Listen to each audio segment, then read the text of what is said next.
Alright, so over the summer I went on a trip to Peru and Chile, but for the purpose of this video we're going to talk about the car scene in Peru because it's definitely more existent than Chile, and from at least from what I saw. Anyways, so I went to Lima, I went to Cusco as well, and this picture, is taken in Cusco. The first few are in Cusco, so small cars there, extremely common.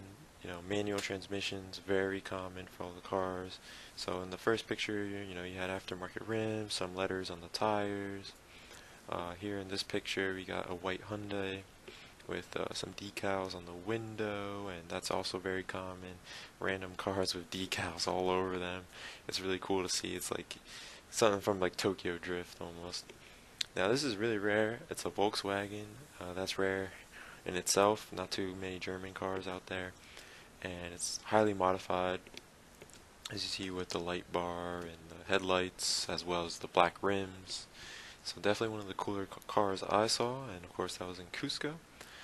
And also in Cusco, some more kind of like ricey things we would say, but of course out there it's a completely different world. They do not have the capital, the U.S. does, and so they got stripes and decals. There's a Nike swoosh on the side mirror of that car. This is what a police car looks like in Lima. It's I believe a Hyundai SUV, and honestly I think it looks pretty cool with the badge and all, but definitely distinct from the US.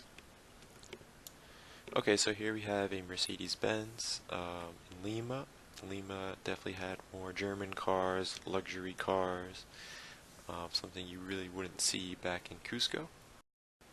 And then here's the best car I saw in my opinion. It's a blue Evo. It could be Evo 9 or Evo 8, and this was also in Lima. And I don't know how well you can see the picture. Some of these pictures definitely could use a bit of work, so I apologize for that, but that was a nice sight to see. Only Evo I saw there. So this is a Nissan Tiana. This is a car you do not see sold in the US. There's a lot of cars like that in Peru and in many other countries that are just not sold in the US for reasons I do not know why. But the most common cars you'll see there are small cars like these, and they have manual transmissions, and also like this one, for example, does have aftermarket rims. So here we have a kind of like a Brinks truck, but it's a Mercedes, and there's a security guard standing right outside it, and he's holding a revolver. So obviously you do not see that in the US, but it's pretty cool nonetheless. And I thought I'd end the video with a clip of how bad traffic can be in Lima.